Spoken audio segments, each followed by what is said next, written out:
Imagine for a second there is a box in front of us. In the box lay two options. Number 1, a broken Thomas toy.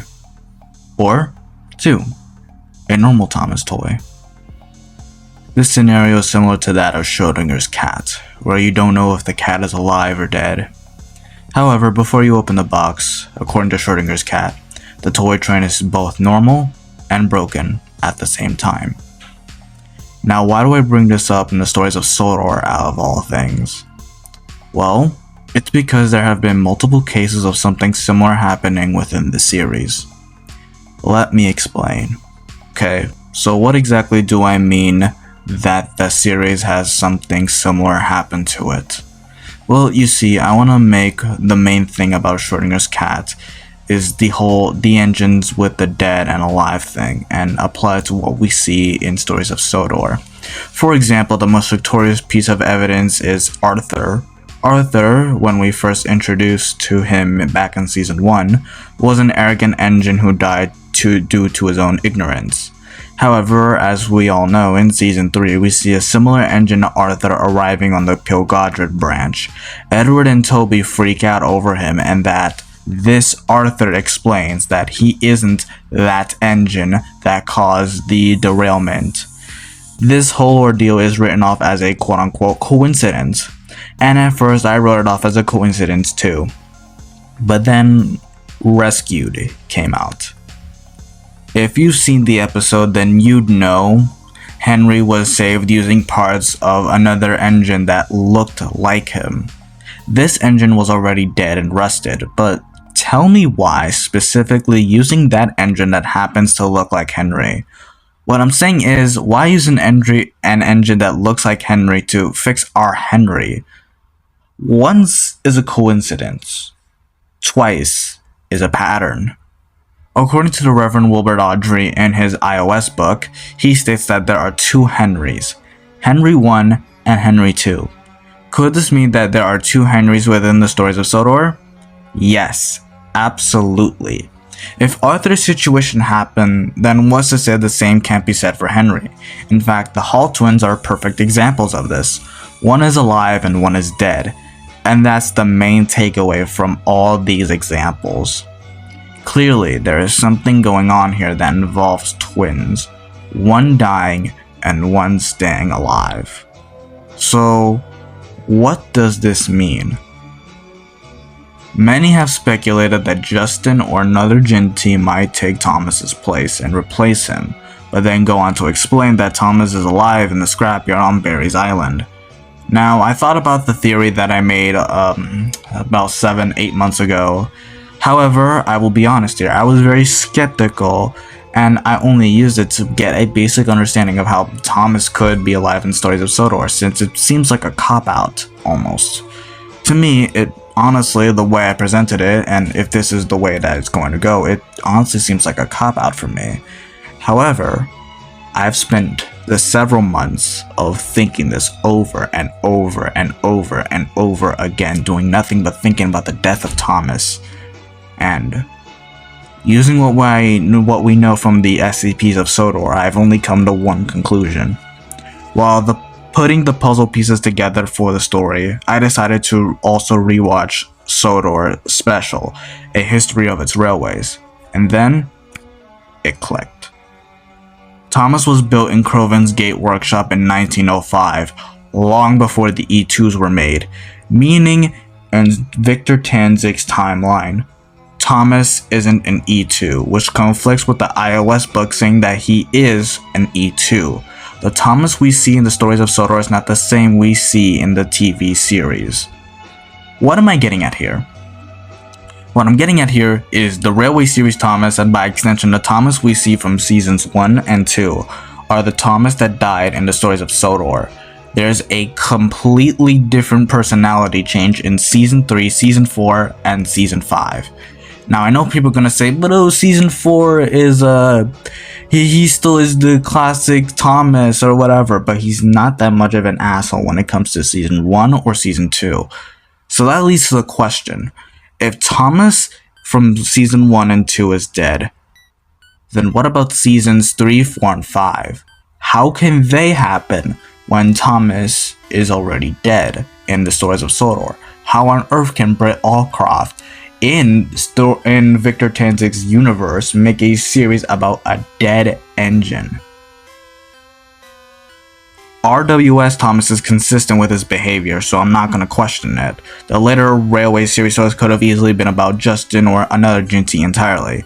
But Season 3 of Thomas is where we notice a difference in personality. Our lovable blue tank engine is more friendly, more helpful, and overall more cheery. Why is this? It's because this is a different Thomas. One that is unlike the previous Thomas who was more arrogant, cocky. This Thomas is entirely different, almost as if he was another engine entirely. And in the book Stepney the Bluebell engine, we see Thomas with a flat running board, unlike our own Thomas who has a sloped one. And while many say our Thomas is still alive and that he returns with all these changes, it seems way too convenient to be the case. We've already established that there's a pattern of two things, one being alive and one being dead, so why would this not apply to Thomas? And not only that, but Victor has been saying that he's been planning this for years. In fact, Audrey saying that he is an E2 aligns perfectly with the two Thomases theory within Victor Tanzik's universe. The E2s were all withdrawn between 1961 and 1963, meaning that there is a likelihood that there could be a similar engine to Thomas or an outright clone. However, we're only scratching the surface of what is actually going on within the stories of Sodor. Two Thomases existing is just the pinch, a little bit of the iceberg. It's just a tip of the iceberg. If you thought that the possibility of two Thomases existing was insane, believe me, you have no idea how off the rails and batshit insane this theory is about to get.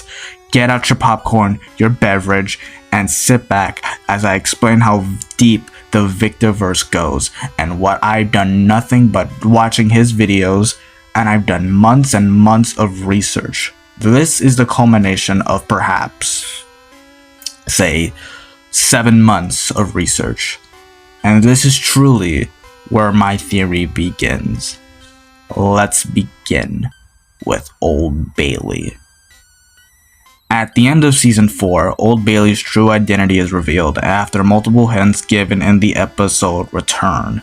However, going over to the SCPs of Sodor, we're given more of the conversation with the SCP crew within the episode The Standing Stones.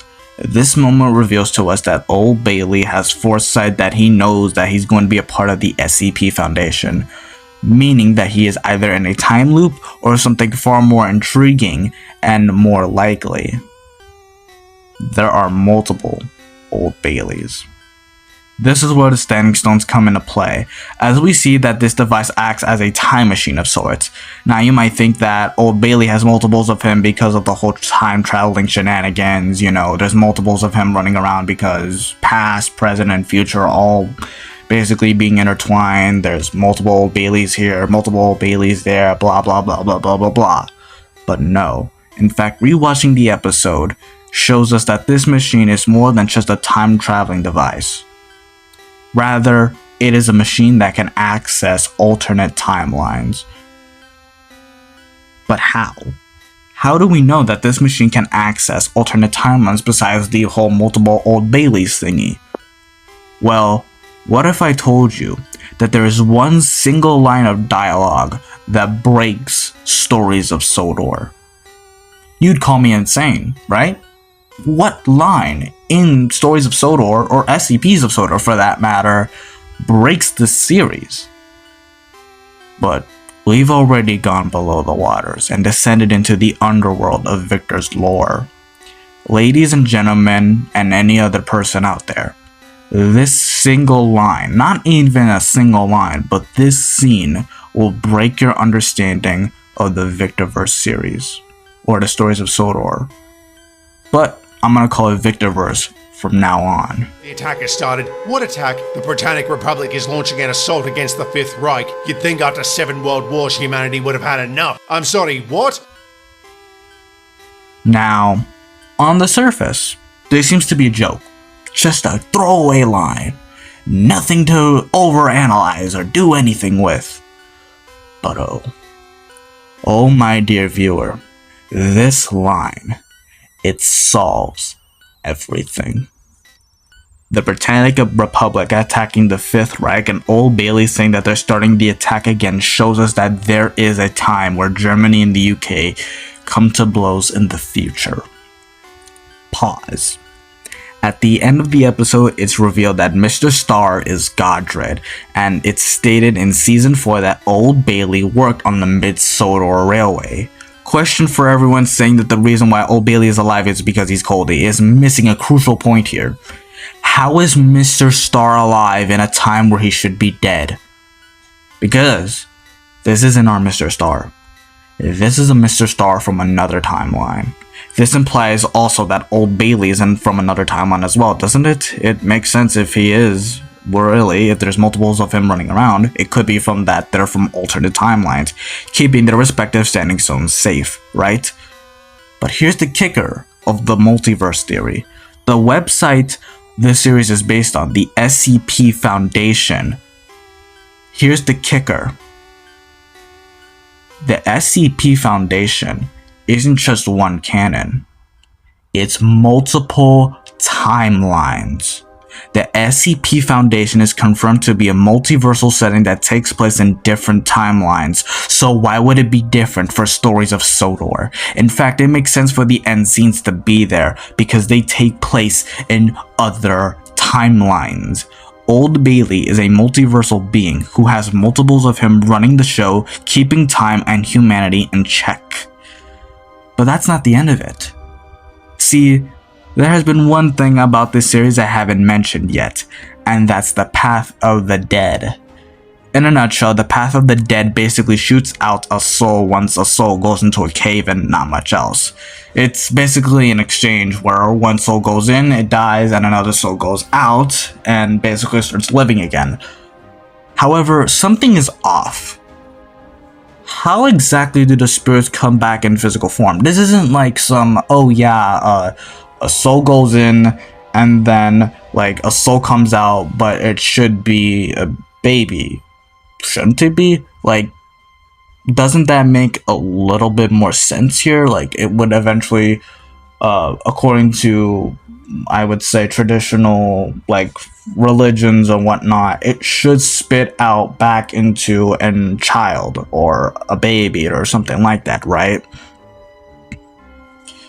But in Victor series, they come back as fully physical beings. How they died, how their body was left before they died, I mean. So how is that possible? I mean, how do they come back? Wouldn't they just be, again, reborn as a baby? While we do see Bobby Cooper become Boko, how do we explain Master Jeffries? Is Brian also a spirit that came out of the Path of the Dead? It would make sense, but his memory is all wrong. Nothing of his matches up. Unless this isn't the Brian we know. The reason why Brian has a false recollection of history is because he's from another time where he was bombed during the Blitz.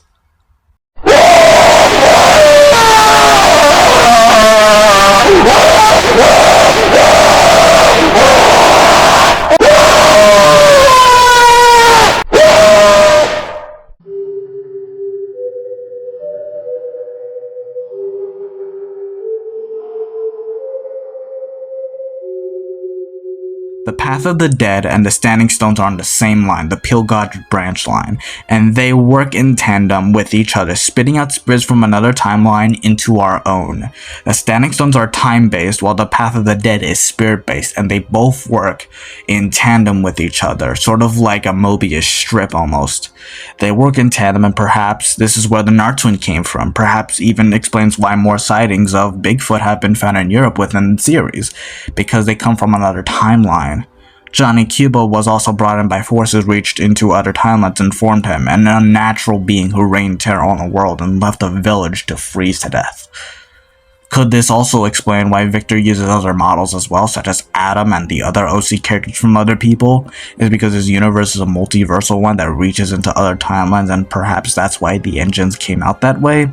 And also, We never got an answer as to why Toby isn't a J70 in Victor's universe. Remember Sodor special, A History of Its Railways?